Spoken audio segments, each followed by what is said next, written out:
as far as the click, really, it was Diesel who kind of separated himself from the pack in '94 when he becomes the world champion and holds the title for almost 365 days before eventually losing it to Bret Hart.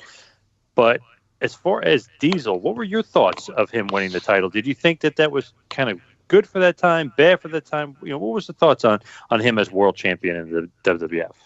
He was worthy of carrying it. He certainly had the size, certainly had the athletic ability. He had, to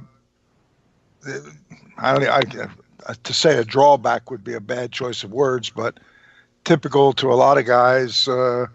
He had played professional basketball for a while in Europe, and as a result of all that, had bad knees.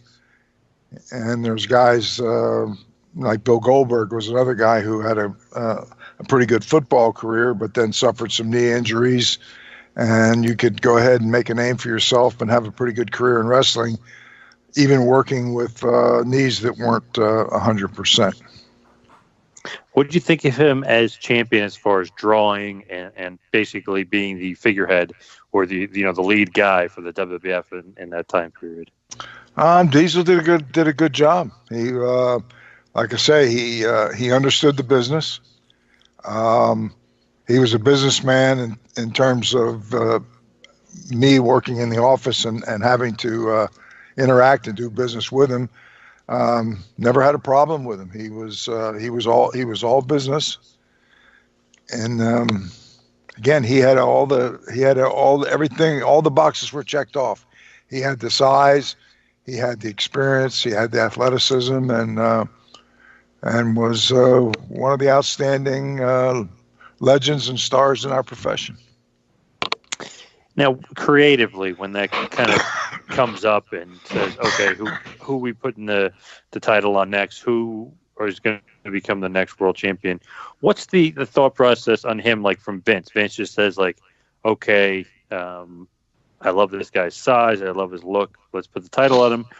Or is there something more that goes into it? Like, okay, he's huge, we're getting away from the steroid guys, he's just a huge, massive guy. We still want to be larger than life. I think that was part of it. That certainly the size was a great asset for Kevin that set him apart from most other guys. But he wasn't just a big guy; he was a big guy that could go out and perform. And as far as a guy that's a champion, most promoters, give extra perks to a guy that's at the top of the card and the champion. And they're paid better and receive a lot of perks in terms of, they're more apt to get some time off than where other guys are having to hit the road with greater frequency with not many days off in order to make a decent living in the profession. When he wins the title, he beats Backlund at MSG in about 8 seconds. It was one of the quickest title wins of all time. I mean, they really kind of not went out of their way, but MSG is it's New York. It's WWF's bread and butter. Did that play a factor in it as well? They really wanted to kind of give them the big push, like, okay, you're going to win in our home base. I don't remember what the thought process. I had forgotten that the title change was that quick, and it kind of reminds me of an era, several decades before that when Buddy Rogers became champion in Madison Square Garden, and he won the title in something like 24 seconds or something, not quite as quick.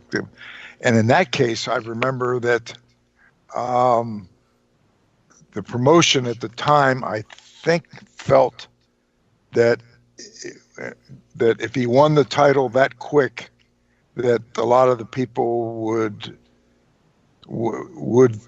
maybe the fans might look at it as being just a fluke, that he wasn't really a superstar at that level.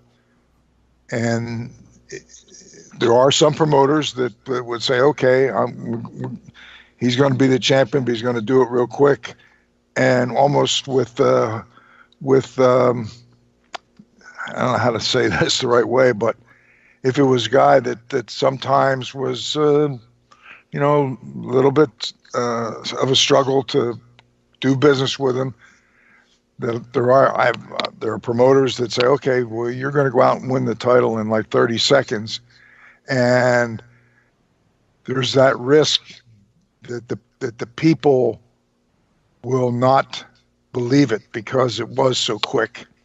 And that's a way of taking a guy who was maybe becoming difficult. And I'm not saying that Kevin was, but there have been cases where a guy was difficult, and I think, okay, you win the title real quick, and you got the belt, but the fans aren't accepting you as a champion because they don't feel that you've earned that level, and it can actually be used as a way of taking the wind out of the sails of some talent.